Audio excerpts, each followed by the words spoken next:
Bienvenue sur le podcast L'art de l'astrologie.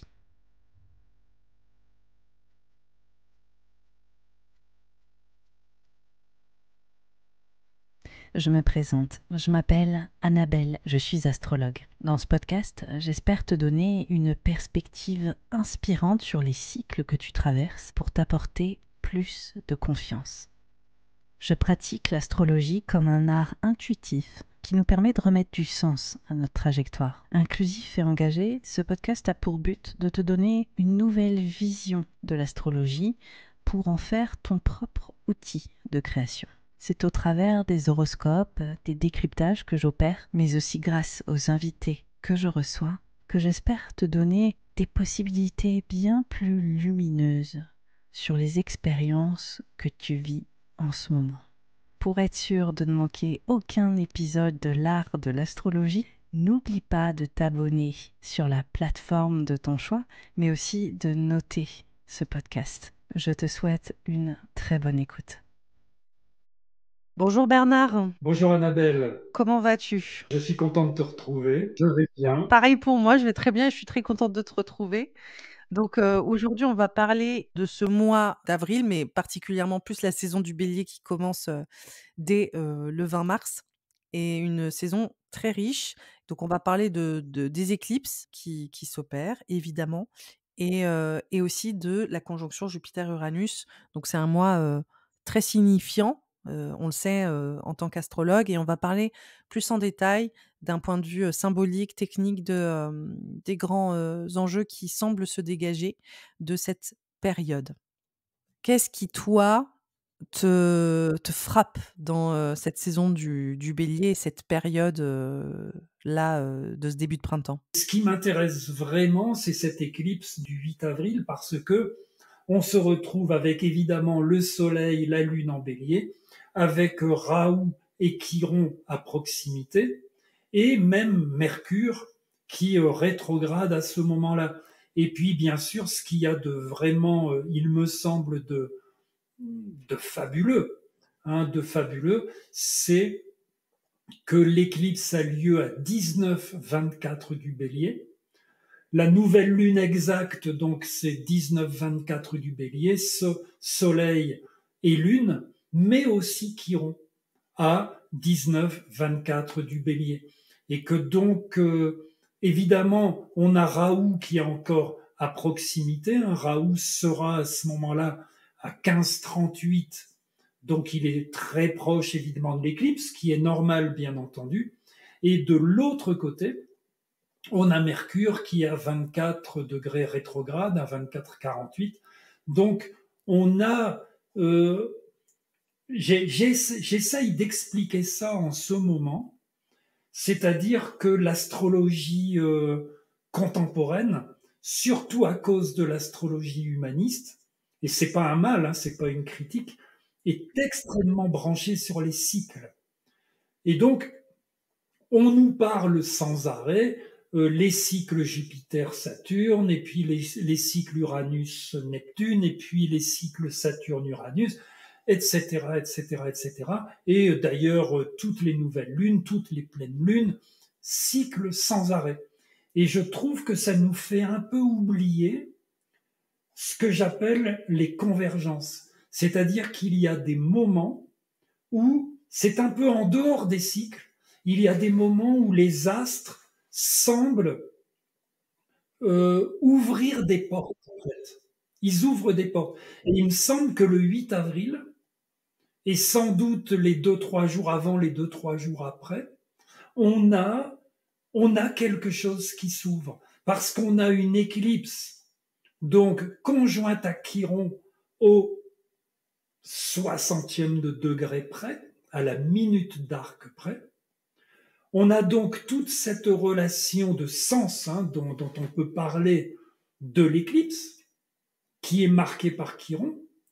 On a la relation avec Raoult et la relation avec Mercure. Et on peut ajouter que c'est relié d'un côté à la conjonction Mars-Saturne en Poisson, qui est dangereuse, et de l'autre côté à la relation Jupiter-Uranus, qui est révolutionnaire. Donc on a un moment. Et pour moi, ce mois d'avril, marqué par cette éclipse et marqué par la conjonction Jupiter-Uranus, c'est un moment, c'est un mois particulier qui ouvre des portes dans nos consciences, qui, qui est un peu un mois où la géométrie céleste communique d'une façon tout à fait particulière avec nous. Et on n'est pas obligé de faire rentrer ça dans des éclipses, c'est-à-dire oui, alors c'est le début de quelque chose, oui, mais alors c'est la fin de quelque chose, etc. Non, on est dans un moment, dans une convergence, et ça rend ce mois d'avril 2024 très particulier et tout à fait extraordinaire à mon avis. C'est clair que là, on n'est pas juste sur c'est les éclipses, c'est enfin, dans cette notion cyclique et standardisée de oui, de l'astrologie et que là, au-delà de juste c'est les éclipses qui sont des événements de grand début, de grande fin et cetera, c'est également un moment unique et surtout quand tu parlais des éclipses, juste pour, recontextualiser un peu, on voit que les éclipses commencent le 25 mars, donc une pleine lune dans le signe de la Balance.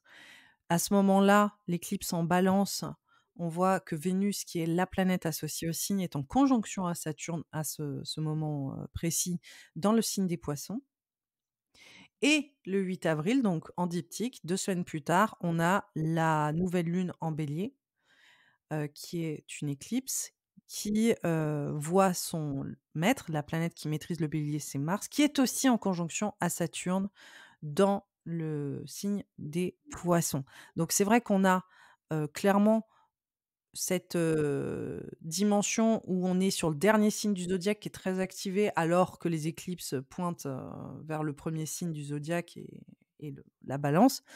Donc on a vraiment ce côté, on est entre 2 eaux aussi, on est en train d'être dans une passation, une transition, une mutation assez importante d'un état à un autre quand même qui est signifiant.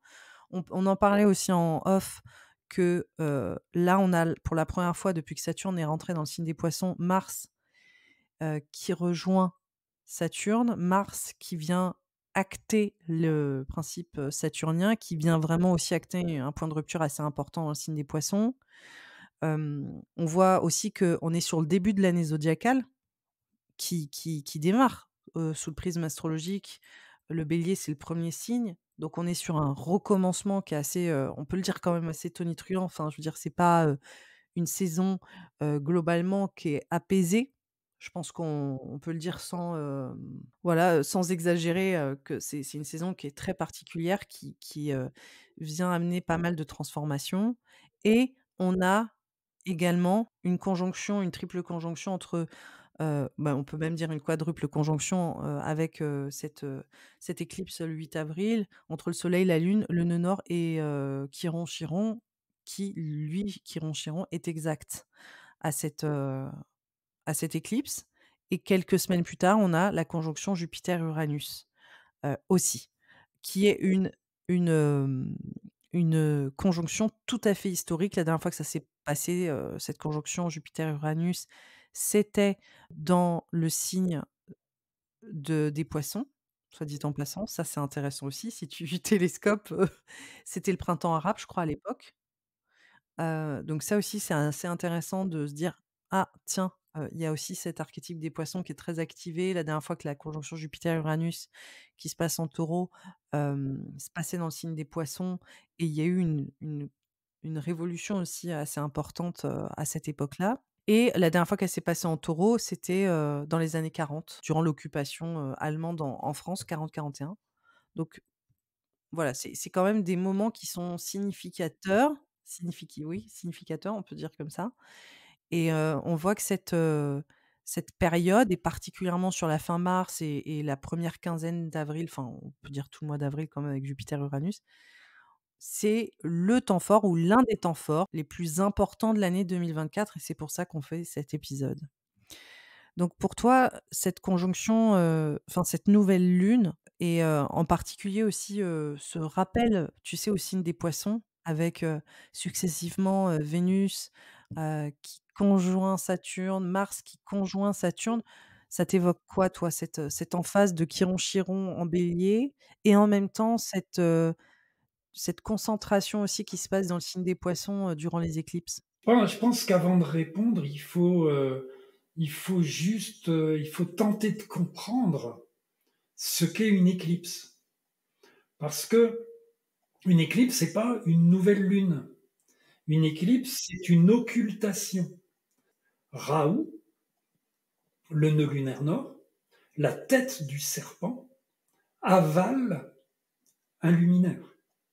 Une éclipse, c'est la lumière qui est avalée par le nœud lunaire. Donc une éclipse, c'est un moment où la lumière ne passe plus. Et à ce moment-là, je pense qu'il y a des archétypes, des idées forces, des mémoires, des traumatismes qui se cristallisent dans la conscience. Parce que la lune représente les mémoires, représente la pensée, représente le contenu de la pensée, le soleil représente la conscience, et d'un seul coup, il y a blocage, il y a obscurité, et c'est là où des germes d'événements se déposent. C'est-à-dire que les éclipses pointent vers des événements qui sont capables de se manifester, de se matérialiser ensuite. D'accord? Bon, ça, c'est le premier point. Donc, on comprend qu'une éclipse, ça touche très profondément nos consciences. Ensuite, une éclipse qui va être d'un côté exactement conjointe à Chiron, ça nous parle, je crois que je t'en parlais tout à l'heure aussi, ça nous parle de l'union obligatoire du Soleil et de la Lune, c'est-à-dire de l'archétype masculin et de l'archétype féminin, dans le cadre de la guérison de la conscience représentée par Chiron. C'est un des points de vue. Et d'un autre point de vue, c'est, OK, nous avons une porte qui s'ouvre, un moment qui permet à chaque être humain d'aller voir au cœur de sa conscience ce qui se passe, afin d'éventuellement guérir de l'avidité, puisque nous avons Raoult, le nœud lunaire nord, juste à côté.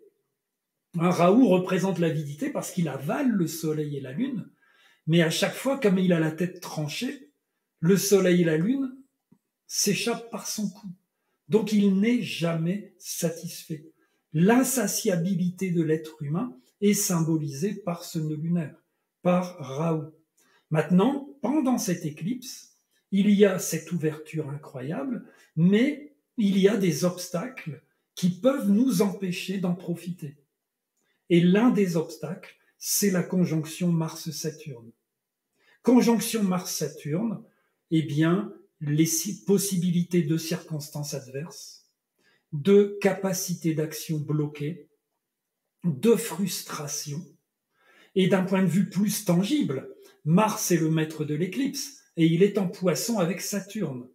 Eh bien, comme on sait que Mars-Saturne se résolvent dans la capacité à la renonciation et au service, eh bien, au plus nous serons capables de renoncer à certaines choses par rapport à notre égoïsme, hein, tout simplement, et au plus nous serons capables d'être dans le service, au plus nous pourrons profiter de l'éclipse. Parce que Mars et Saturne, c'est pas une malédiction.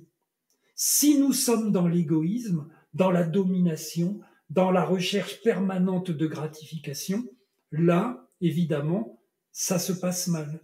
Mais si nous sommes dans le service, si nous sommes dans l'harmonie, dans la quête au moins de l'harmonie, eh bien Mars et Saturne, au contraire, peuvent nous aider à accéder au sens le plus profond de l'éclipse.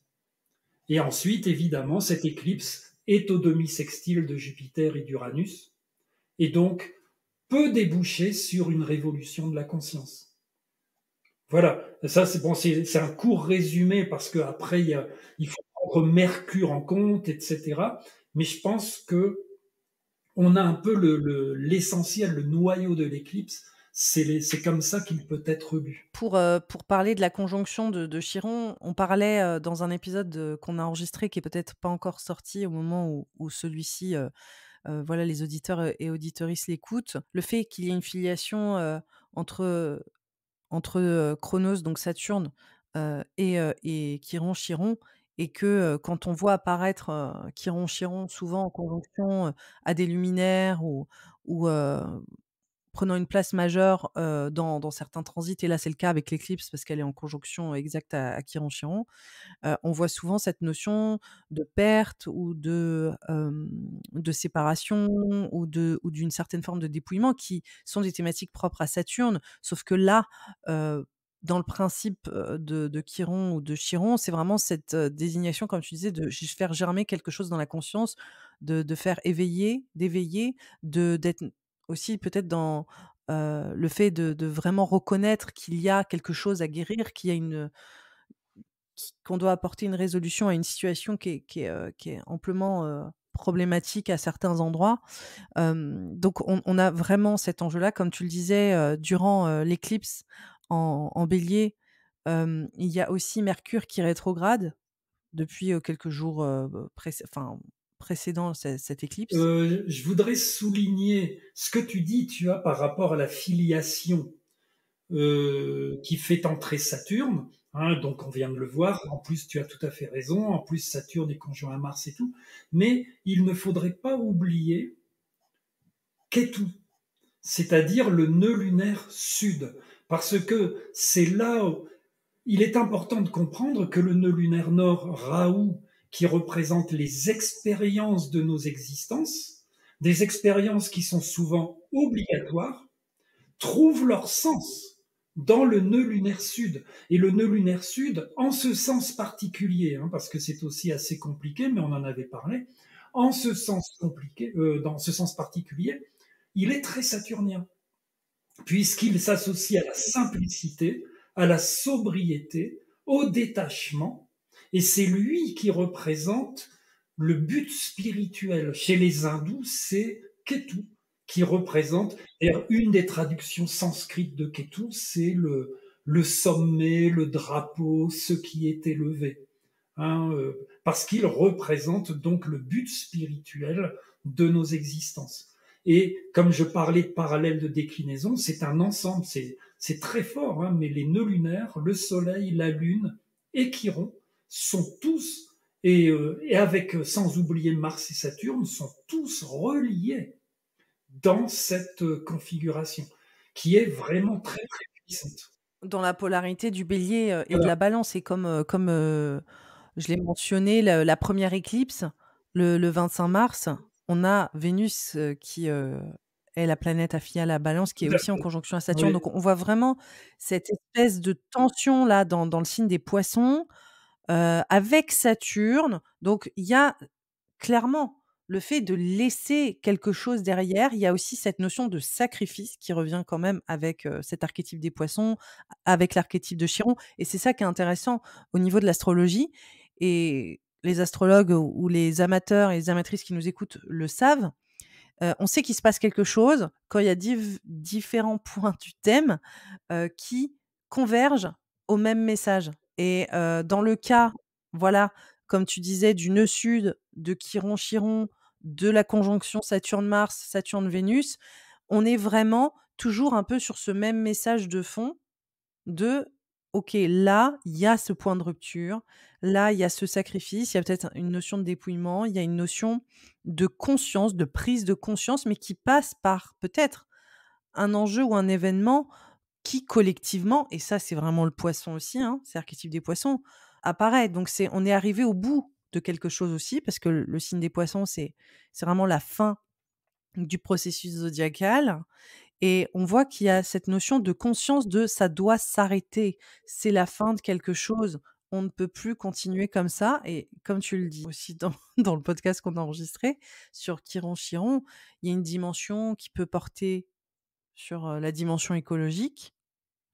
Comme tu disais aussi avec le nœud sud, avec la Balance, on voit à quel point le monde est extrêmement polarisé, et à quel point il y a une prise de conscience aussi sur l'équité, mais aussi sur l'impérialisme qui vient, nous déposséder de cette équité, il y a ce rapport de domination, on en avait parlé vu qu'on a fait un épisode dédié sur, l'axe du Bélier et de la Balance, donc on en a déjà parlé, et on voit à quel point de toute façon ces thématiques sont très actuelles, mais concrètement, sans parler, de langage symbolique, astrologique et aussi de potentiel, comme on peut le faire, on peut, heu, avoir quand même un peu l'assurance que cette, période est déterminante collectivement. Enfin, je sais pas ce que tu en penses, mais d'un point de vue astrologique, en tout cas, c'est ce qui nous est indiqué. Ouais, oui, parce que c'est un peu comme si depuis, on peut remonter à l'année dernière, la première entrée de Pluton en Verseau. Hein, parce que c'est ça qui est compliqué, c'est que on a un écheveau, hein, il y a plein de boue, etc. Ouais. Et on a l'impression que actuellement et spécifiquement en avril, eh bien, énormément des fils qui se sont tissés, mais alors qui remontent, on pourrait dire qu'ils remontent à la conjonction Jupiter-Saturne à 0 ou 1 degré du Verseau. Donc ça remonte à quand c'était il y a Verseau, 3 ans, ouais. hein, quelque chose comme ça déjà, où eh bien toutes les choses se mettent en place. Le début du Verseau, Pluton qui passe dessus. Au moment où Pluton rentre, eh bien il y a ses relations avec les nœuds lunaires, avec les nœuds lunaires qui sont dans la même position que quand Uranus est découvert ou Pluton découvert, et puis ou la même position où Chiron lui-même est découvert début Taureau. Euh, on a cette situation mondiale extrêmement complexe. Tout ce qui se passe et on a l'impression que tout se réunit. C'est pour ça que cette figure, je crois que cette figure du 8 avril est incroyablement riche, Ouais. puisqu'on a Mars et Saturne avec les obstacles, on a Jupiter et Uranus avec la possibilité de révolution de la conscience, on a l'axe des nœuds lunaires avec d'un côté l'avidité et de l'autre côté la possibilité de la simplicité et du détachement, on a la rencontre du Soleil et de la Lune, et puis on a Mercure. Alors, Mercure, c'est pas rien. C'est pas rien parce que Mercure, c'est le maître des choix. C'est le maître des choix. Alors, on sait que le 8 avril, Mercure se retrouve donc il est à 25, je crois. Oui, 24-48 rétrograde, d'accord, du Bélier.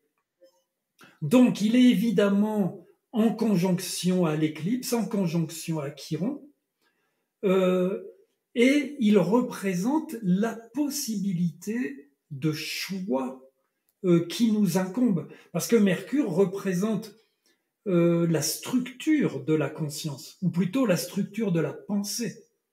Donc, discernement, ordre, clarté du raisonnement, analyse et toutes ces choses. Et j'ai fait il n'y a pas très longtemps un webinaire sur les joies planétaires, ce qui est aussi, ça c'est toujours très intéressant à étudier, et Mercure est le maître, enfin est en joie en première maison. Mercure représente vraiment les choix de l'être humain. Donc, on a l'impression qu'on se retrouve face à des choix et que ces choix sont influencés à la fois par Mars et Saturne, donc ça peut être des circonstances difficiles, des frustrations, la nécessité du service dont je parlais. Les choix sont influencés par Jupiter-Uranus, donc la nécessité de la révolution, mais aussi avec Jupiter, hein, les opportunités, la sérendipité, la culture, etc. Les choix sont influencés par l'avidité, Raoult. Les choix sont influencés par le désir de spiritualité, Ketu. Et nous, on est les réceptacles de tout ça. On est les réceptacles au milieu de toutes ces énergies, mais ces choix, hein, il y a la notion qui existe, qui n'est peut-être pas politiquement correcte, mais qui existe et qui est la notion de mauvais choix, que l'on voit quelquefois quand tu fais des interprétations. Moi, très souvent, dès que je vois un Mercure en position difficile, avec Saturne par exemple, eh bien, je préviens les gens, attention, mauvais choix. Qu'est-ce qu'un mauvais choix? C'est un choix qui va se répercuter négativement pendant des années. C'est ça un mauvais choix. D'accord? Et donc, on est obligé de mettre en garde les gens sur qu'est-ce que choisir? Qu'est-ce que choisir? C'est-à-dire, avez-vous du libre arbitre? Est-ce que le libre arbitre est présent? Donc on voit que même en avril, même cette notion de libre arbitre, c'est-à-dire est-ce que c'est toi qui choisis ou est-ce que c'est tes conditionnements, tes croyances, tes peurs, tes frustrations qui choisit? D'accord? Et pour terminer,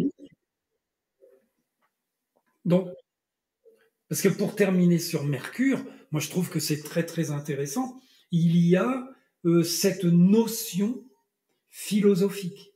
C'est-à-dire, OK, on peut toujours dire oui, alors pour bien choisir, analysez vos motivations, regardez vos raisons profondes et tout ça. Mais dites-vous autre chose. Seul un esprit confus pense avoir le choix. Un esprit confus est un esprit qui ne connaît pas ses motivations profondes. C'est un esprit qui est prisonnier de ses croyances, de ses conditionnements, de ses frustrations, de ses peurs. Mais un esprit qui est capable de voir à travers tout ça, il est clair, il n'est pas confus, et donc il n'a pas le choix parce qu'il est guidé par l'intelligence. Et c'est peut-être cela, c'est pour ça que la leçon de cette éclipse du mois d'avril, la leçon la plus importante en définitive, eh ben, c'est peut-être Mercure.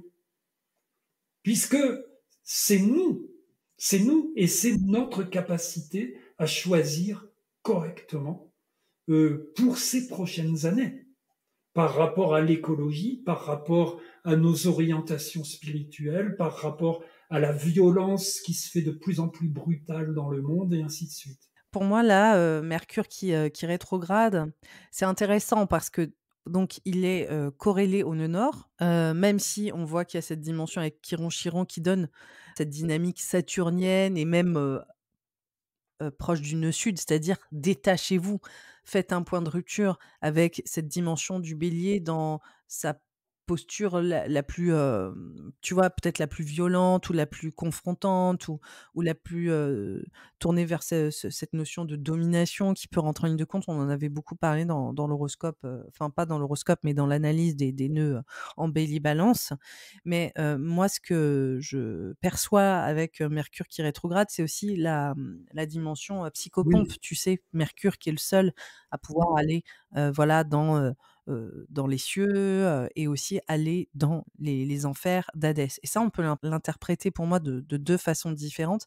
En fait, d'un point de vue du psychisme, le fait que Mercure rétrograde, c'est qu'on est plus axé à notre inconscient et à nos motivations intérieures et que, encore une fois, la notion de prise de conscience, de réaliser qu'en fait on est motivé par ça et ça et on n'avait pas forcément accès à ce qui se passe derrière le paravent parce que on agit, on est en automatique et souvent ce que je dis tout le temps avec Mercure qui, rétrograde, c'est le fait que on n'est plus en automatique justement. D'un coup, on est vraiment dans le moment, on est vraiment dans le présent et on n'est pas en train de faire les choses par, tu vois, parce qu'on a l'habitude. On doit sortir de ces habitudes-là et on doit vraiment réinterroger, comme tu disais, le choix du moment et ça peut être assez terrifiant parce que souvent, bah, on n'est pas câblé comme ça. oui, On avance et puis voilà. Donc là, on voit qu'il y a vraiment cette hyper conscience et ce point de focal. Ce que j'aime bien aussi voir avec Mercure, tu sais, qui rétrograde, c'est le fait que la trajectoire de la Terre et de Mercure se croisent aussi, tu vois? Donc il y a cette espèce de moi, je vois tout le temps ça, tu sais, à faire le point comme, la photo, comme quand tu sais, tu fais une photo et tu as ce tu essayes de faire le point, en fait, sur une thématique, sur un enjeu, sur une réflexion, sur une croyance, tu sais? Et tu essaies de comprendre, en fait, exactement où ça se place et comment est-ce que tu peux le recontextualiser dans le moment. Donc, il y a aussi ça et je pense que le fait que la rétrograde de Mercure, s'opère, ça montre déjà cette descente dans les enfers d'Hadès et d'avoir peut-être accès à des choses qui étaient invisibilisées, occultées, donc déjà d'une part. Ça peut être bien, ça peut être, problématique aussi, ça peut être difficile aussi de faire face à ça. Mais il y a aussi avec Hadès et on ne le dit pas, souvent, le fait qu'on rentre dans cette dimension intérieure, dans cette dimension souterraine, de Mercure qui rétrograde, le fait qu'on peut avoir accès à des trésors parce que qu'est-ce qui se cache sous la terre? oui, C'est les trésors, tu vois? mmh, C'est, c'est l'or, c'est vraiment, cette matière, de réflexion, de pensée qui rit enfin cette richesse en fait et je pense que, dans cette plongée intérieure, dans ces réflexions qui changent, dans ces réévaluations, parce qu'au au niveau pratique, la rétrograde de Mercure, c'est dire: «Ben, là, je fonctionne différemment, je dois gérer autrement ou je réfléchis à gérer les choses, sous un autre angle». Hem, ben, on peut, accéder à une véritable richesse et on peut aussi, se rapprocher d'une sorte de prospérité intérieure ou en tout cas de tu vois? De meilleur, équilibre. Donc, ce qui est sûr, je pense, avec ces potentiels, c'est que c'est pas forcément une démarche qui est facile et qu'on voit clairement qu'il y a un repositionnement qui se fait d'autant plus, de manière d'autant plus, claire quand tu vois Chiron, Chiron, Mercure qui rétrograde, la nouvelle lune qui parle d'un recommencement, d'un renouveau, qui est sans équivoque aussi. La nouvelle lune, c'est un point d'obscurité qui est total. Donc il y a encore aussi cette notion de: «OK, là, on est sur, l'émergence de quelque chose de nouveau, mais on doit faire face à une obscurité et à une absence» et c'est ça aussi la nouvelle lune, parce qu'on parle souvent de recommencement et que c'est tu sais, de nouveaux départs et oui, c'est vrai, mais ça passe par un moment de néant aussi, de disparition et ça, je pense que c'est, amplifié par, l'éclipse, d'autant plus. Donc voilà, c'est vraiment pas une période anodine.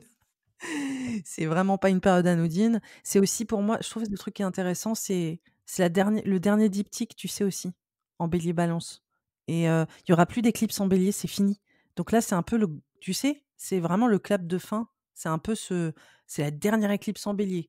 Après, tu sais, en septembre, on a une éclipse en Poisson et une éclipse en Balance. Oui. Même si les nœuds sont toujours dans l'axe, hein, mais c'est fini, il y a plus d'éclipse en Bélier. Donc ça, pour moi aussi, tu vois, c'est hyper significatif. Peut-être tant mieux, parce que cette énergie bélier est quand même, on sent hein, qu'il y a une énergie guerrière actuellement très puissante et je pense que c'est un des obstacles en ce moment, enfin spécialement pour l'éclipse du 8 avril, conjonction Mars-Saturne avec une éclipse en bélier, rien que ça, c'est pas forcément ce qu'il y a de plus rassurant. Ouais. Et on en avait parlé, je crois qu'on avait parlé des nœuds lunaires. Il faut vraiment, vraiment, vraiment essayer d'utiliser au maximum Ketu en balance, c'est-à-dire l'énergie vénusienne. C'est-à-dire, parce que c'est Vénus, la diplomatie, bien sûr, et c'est spécifique à Vénus en balance en plus. Hein, c'est la balance, hein, le signe de la diplomatie, qui est c'est normal, hein, c'est opposé au signe martien quoi, du bélier. Et on a vraiment besoin de compréhension, de diplomatie, là, plutôt que de discours va-t-en-guerre à quelque niveau que ce soit. C'est certain. Il y a aussi donc pour cette, période, la conjonction Jupiter-Uranus. On a la conjonction donc exacte Jupiter-Uranus le 21 avril.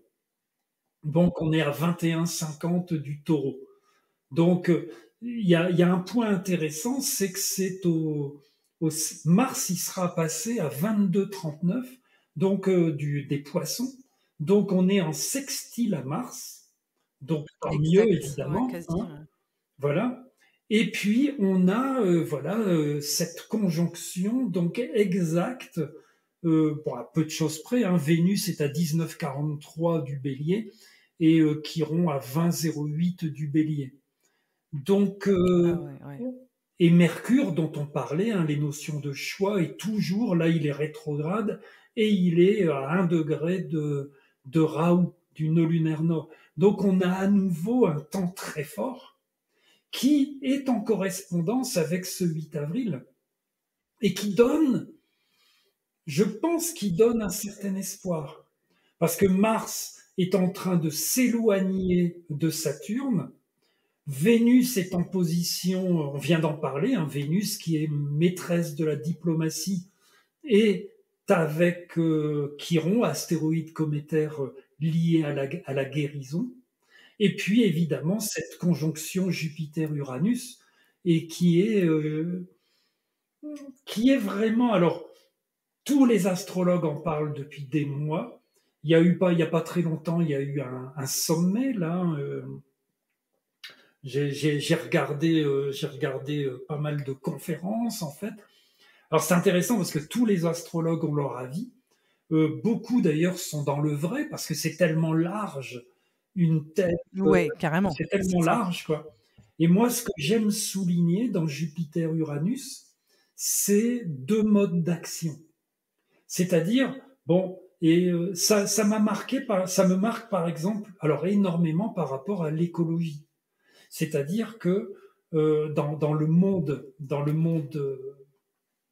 écologique, on va dire, eh bien, on a énormément d'uraniens. C'est-à-dire, on a beaucoup de gens qui sont radicaux et qui sont radicaux, qui ont raison, à mon sens, hein, d'être radicaux. C'est-à-dire, quand on voit le monde au point où il en est, bon, c'est quand même difficile. C'est drastique. Oui, Voilà, il faut agir voilà. drastiquement. Ouais. Il faut agir drastiquement. Donc, mais le problème, c'est que les Uraniens, en règle générale, j'ai Uranus à l'ascendant, je peux en parler, ont beaucoup de problèmes à s'organiser ensemble, à Oui, ils sont jamais d'accord entre eux, ils sont toujours persuadés d'avoir raison. Hein, Uranus, c'est la perception directe de la vérité, c'est l'autoroute de la compréhension. J'ai compris, taisez-vous, c'est moi qui ai raison, etc. Uranus, il est quand même beaucoup comme ça. Et Jupiter, c'est très intuitif aussi, oui, c'est oui, c'est la perception directe de la vérité, c'est l'intuition, hein, c'est vraiment ça. Et ouais, c'est Jupiter, l'intuition, ouais. c'est quand même l'astre des politiciens. C'est-à-dire que les Jupitériens, ils sont très très capables de fédérer, de se réunir. Ils sont atteints de réunionite aiguë d'ailleurs. Il faut tout le temps se réunir, tout le temps blablater, etc. Mais ils ont une capacité de fédération, d'organisation que les Uraniens n'ont pas. Et si on arrivait à mêler les deux énergies, beaucoup de choses seraient possibles. Énormément. Parce que là, on aurait des énergies uraniennes radicales, mais vraies, authentiques, capables d'agir. Parce que Uranus, c'est OK, ça sert à rien de signer des traités pour dans 15 ans, alors qu'on aura 50 degrés l'été à Paris. C'est ridicule. Et le jupitérien, c'est doucement, etc., etc. Mais si le jupitérien peut être convaincu par l'uranien et que l'uranien peut apprendre à agir dans la société, ce qu'il ne sait pas faire, on pourrait vraiment faire, on pourrait aller vers cette expansion de la conscience dont on a besoin et on pourrait vraiment changer le monde à un certain niveau. Donc c'est pour moi, c'est un gros espoir, mais voilà, qui est encore une fois contingent à la clarté d'esprit, donc à Mercure, etc. Quoi, hein, à des choix. Et peut-être, c'est là où Vénus pourrait jouer un rôle, peut-être parce que ça se passe en taureau, jusqu'en Vénus hein, est conjointe à Chiron, et donc peut-être euh, cette énergie Jupiter-Uranus doit passer par la diplomatie, la compréhension mutuelle, l'amour tout simplement, hein, le désir d'aider véritablement, pas le désir de montrer que c'est moi qui ai raison et ainsi de suite. Quoi. Donc on a c'est intéressant quand on a ce 8 avril et ce 21 avril. Rien que ça, c'est extraordinaire. C'est je suis d'accord parce que là, tu sais, j'ai eu, 6 heures d'horoscope et en fait, c'est un exercice qui a qui est, très intéressant. À force de répéter, répéter, répéter, répéter tous les signes et tout ça, tu vois vraiment, comme, une sorte de musique, comme une sorte de balancement ou comme, je tu vois, un certain rythme Oui, et c'est évident que quand tu vois le fin mars, la première quinzaine d'avril, ce qui est en train de s'opérer, tu vois qu'il y a c'est pas une réparation, mais c'est un soutien. C'est incroyable de voir comment Jupiter et Uranus arrivent pour tout de suite, tu vois, tempérer ou en tout cas apporter un élan de soutien derrière une phase qui compliqué, quoi, tu vois? Oui, Et tu vois presque comme si ça arrivait au vol presque, cette conjonction Jupiter-Uranus, qui ouvre en fait des potentiels et quelque chose de plus salutaire et vraiment c'est assez, impressionnant comme ça vient nuancer aussi derrière, mais c'est vital, tu vois? En faisant moi les horoscopes en répétition, tu ressens vraiment cette tension et ce paroxysme, cet apogée, du début, de d'avril, ces points de rupture, c'est on laisse derrière, ça c'est terminé ou c'est fini ou en tout cas, on fait un vrai recommencement, mais aussi peut-être, cette notion de on arrive, à bout d'une situation qui est pas forcément évidente et après tu as Jupiter-Uranus qui arrive et qui répare et qui dit: «OK, on trouve des solutions», il y a on peut pas le nier aussi. Dans certains côtés, il y a cette radicalité, tu le formules aussi, tu vois? Il y a cette notion de oui, radicalité qui peut être, également, d'un certain côté, amplifiée. Mais ce qu'on voit, c'est qu'il y a une résistance et moi je trouve que, le terme résistance, il s'applique très bien dans le côté positif, dans le côté, plus, négatif. Mais en tout cas, on l'a vu de toute façon que là, c'est le principe des éclipses en Bélier-Balance, le monde est très polarisé et il y a une vision qui est très, très clivée et il y a des prises d'action de part et d'autre. Positives, après ça dépend de quel côté tu te tiens en fait, hein, aussi, hein. C'est comment tu vois le monde aussi. Mais je veux dire qu'il y a des chacun est dans ses retranchements et Jupiter-Uranus, ça vient apporter, je pense une dimension supplémentaire sur, les prises d'action. C'est sûr qu'à mon avis, il y a des espèces de solutions qui sont en train d'essayer de se trouver en fonction des problématiques dans laquelle on est retranché, qui, sont en train de se mettre en place ou en tout cas qui sont en train de s'ouvrir sur, la fin avril. Donc, en tout cas, ce qui est clair, c'est que comme tu disais, on voit vraiment une emphase martienne, du début d'avril qui est très puissante. Surtout qu'après, on a aussi Mars là qui va aller, en Bélier, ouais, qui va ce se que mettre en je trouve, conjonction de Nord. parce que ce qui est d'intéressant, hein, c'est que bon, si on, voilà, on a le 8 avril, on a le 21 avril. Et moi, j'aime bien travailler sur les précisions exactes. Donc, on sait que le 8 avril, on a Lune, Soleil, Chiron, tous les trois 19-24 du Bélier.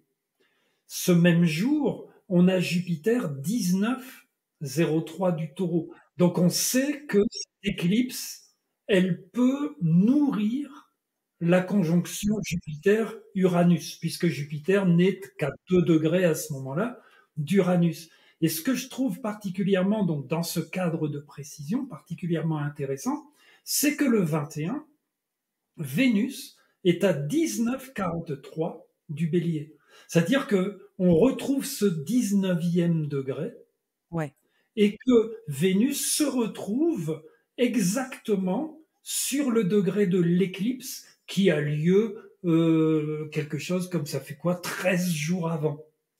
Donc, et comme évidemment Jupiter et Uranus ce jour-là seront conjoints en taureau, qu'ils dépendent de Vénus, enfin en tout cas au niveau de la maîtrise, on a cet espoir que l'action Jupiter-Uranus, hein, c'est parce que moi depuis le début, je pense que il y a et d'une l'éclipse en soi du 8 avril, comme je l'expliquais au début, c'est une ouverture intérieure pour chacune et chacun d'entre nous. Il y a vraiment beaucoup de choses à aller chercher, mais c'est aussi un pont vers l'expansion de la conscience, vers la révolution intérieure dont on a besoin, évidemment, symbolisée par Jupiter-Uranus. je te parlais de la nouvelle lune, tu vois? Moi, j'ai l'impression qu'il y a un dépouillement et un sacrifice et un point de rupture et après, il y a la résolution où il y a en tout cas quelque chose, où, la thématique vénusienne l'emporte en fait, tu Oui, vois? alors Enfin plus après, quoi. oui, c'est La dynamique se oui. contrebalance quoi. Pour ce qui est du 8 avril en soi, on a énormément de mots-clés, effectivement, qui sont présents, puisqu'il y a cette notion de. Il y a Chiron au milieu de tout ça, il y a autant l'avidité, la renonciation, il y a tellement de choses, c'est tellement riche comme figure. Et il y a ce lien avec la révolution Jupiter-Uranus qui est exacte 13 jours plus tard. Et c'est sans doute pas, donc dans la symbolique elle-même, c'est sans doute pas un hasard si Vénus se retrouve à ce moment-là sur le point exact de l'éclipse. On voit bien hein, qu'il y a une relation avec cette notion vénusienne, hein, malgré tout, à la fois de diplomatie, d'amour, d'écologie aussi. Hein, Vénus en tant que maîtresse du taureau, le taureau étant... moi j'aime bien cette notion d'écoféminisme que j'avais essayé d'explorer dès l'arrivée d'Uranus en taureau. J'ai regardé là, pour, la conjonction Jupiter-Uranus, elle se passe en France à 4 heures du matin, 4h27, et Vénus est en conjonction à Chiron à 13h48, le 21. Donc c'est juste, quelques heures après, quoi. Et effectivement, tu vois, les jours précédents, elle est en conjonction là où il y a eu, cette éclipse. Elle est en conjonction au nœud nord, le 17. Donc voilà, c'est Oui, oui, là on a une symbolique très forte, très précise, quoi. C'est ça qui est intéressant, quoi. Voilà, et c'est pour ça que je trouve que le mois d'avril, bon, parce que moi, évidemment, j'ai vu, il y a beaucoup de conférenciers, entre autres, ces derniers temps, bah, qui ont insisté sur la notion de cycle Jupiter-Uranus. Hein, voilà, et puis, et d'accord, bien sûr que c'est important, bien sûr qu'il faut regarder cela, mais au-delà du cycle, avril, c'est un mois qui doit nous permettre d'explorer le présent, autant le présent de ce qui se passe dans la collectivité que ouais. dans le présent de nos consciences, parce que c'est à l'instant présent que l'on change. Ben, c'est un peu, beaucoup de maîtres orientaux en parlent, le piège du devenir. On est toujours dans cette notion avec les cycles et avec le devenir que oui, un jour je vais changer. Oui, un jour dans le futur, j'imagine que peut-être j'aurai l'illumination ou ce genre de choses. Mais c'est l'illusion du temps. C'est l'illusion du temps. Cet avenir, il n'existe pas encore. Cette personne que j'imagine illuminée n'existe pas. Ce qui compte, c'est maintenant, ici et maintenant, ce qui est le cœur de la méditation. Regardez ici, maintenant, ce qui se passe. C'est ça. Totalement et complètement. C'est, ce qu'il faut changer. On peut finir là-dessus, non? C'est vraiment ça. Pour résumer, en plus, le bélier, c'est tellement un signe Oui, qui est dans le vivant de l'instant. Tu oui, vois, c'est un signe qui se laisse habiter par sa spontanéité aussi, par le ressenti de l'immédiateté. C'est le premier signe du zodiaque et c'est, je pense, oui, cette quintessence de cette naissance aussi parce que c'est le signe de voilà, hein, de la naissance de toute chose. Et donc, je pense qu'on peut vraiment conclure aussi sur cette essence, archétypale du bélier qui dit: «Soyez présent dans l'instant et écoutez-vous aussi». Écoutez les réponses, en fait, qui s'imposent à vous dans ces transitions que vous êtes en train de vivre ou pas, ou de celles que vous souhaitez vivre ou celles que vous voulez changer, parce que c'est le moment de le faire. C'est le moment d'acter, votre changement. oui, voilà. Et là, tu vois, là, on fait ce que devrait être l'horoscopie. C'est-à-dire que nous soulignons vraiment l'instant. Vraiment, il y a une géométrie spéciale actuelle dans les cieux. Le mois d'avril est un mois spécial où la géométrie céleste est extrêmement signifiante et oublions un peu les cycles, oublions le devenir, concentrons-nous sur ce que nous sommes ici, maintenant, à l'instant présent, parce que c'est comme cela que nous allons, que l'intelligence va nous parler. Hein, je voyais encore ça avec les Égyptiens, ce moyen de guérir, ce moyen de faire venir le pouvoir intérieur. Il est là, il est dans cette présence, dans cette actualité. Il n'est pas dans l'imagination, il n'est pas dans la projection de je ne sais pas quand. Et là, on vit, de ce côté-là, je trouve qu'on vit une période extraordinaire et que toutes les personnes qui s'intéressent à l'astrologie, il est important qu'elles le réalisent et qu'elle passe peut-être même tout le mois d'avril à être dans cette observation, parce que il va y avoir des tas de synchronicité. Et Mercure rétrograde, du coup, il va jouer un rôle incroyable. Je pense que là, les niveaux de synchronicité, tu sais, de choses qui se passent pas comme prévu, mais qui t'emmènent finalement à un endroit différent, au bon endroit ou qui Oui, à mon avis, là, ça va être, assez incroyable de mesurer, à quel point, il y a certaines choses, qui voilà, qui émergent, qu'on n'avait pas prévues et qui finalement nous donnent énormément de réponses, quoi. ben voilà, tout à fait, quoi. On est, je pense, c'est vrai, c'est vraiment intéressant. Moi, c'est vraiment comme ça que je conçois l'astrologie à son plus haut niveau. Mmh. C'est-à-dire être vraiment, l'astrologie nous met vraiment en contact avec l'intelligence universelle. Si nous savons la lire, on n'est pas là, on est au-delà du symbole. On a vraiment cette impression que cette intelligence a une intention et que l'astrologie nous permet. Vivement le la fin mars, enfin ça commence la semaine, là on enregistre cet épisode le 19 mars et donc les éclipses commencent lundi prochain. Vous écouterez peut-être cet épisode, après, hein, sûrement, le temps que je le monte. Donc j'ai hâte de voir ce que cette période nous réserve et on va, tâcher d'être vraiment présent et présente, dans l'instant. C'est ça aussi, tu vois, avec les horoscopes, hem, juste pour, Oui, faire la boucle, on me dit souvent, «Je voyais pas du tout de quoi tu voulais parler pendant que tu faisais les horoscopes» et en fait, la magie des horoscopes et de l'astrologie prévisionnelle, c'est que les gens s'intéressent à ça pour devancer, pour prévoir, pour faire œuvrer avec prudence et c'est aussi, voilà, salutaire. Mais en réalité, c'est que quand on est dans le moment présent qu'on comprend vraiment ce qui est dit et ça, c'est toujours le grand apprentissage des transits et je pense qu'on le vit continuellement en étant en tant qu'astrologue. On envisage des choses, on a des thématiques de fond, mais on ne peut réussir qu'à le saisir pleinement quand on le vit et à réfléchir et à saisir les nuances et le sens quand on est dans le présent de ces transits-là. Donc là, on va y arriver. On n'y est pas encore au moment où on fait l'épisode. On va être dans le présent de ces instants, là, d'ici, quelques semaines.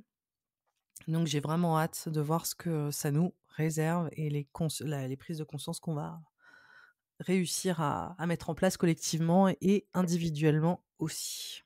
Je te remercie pour ta présence Bernard, comme d'habitude, toujours, excellent. je te remercie. J'espère que ça va faire plaisir, aux auditeurs, auditrices, de te retrouver et puis aussi d'écouter, encore, cet épisode pépite que je ne tâcherai pas de partager durant tout le mois d'avril. Je t'embrasse et je te dis, ben, à très bientôt, hein, comme d'habitude. Merci Annabelle, je t'embrasse.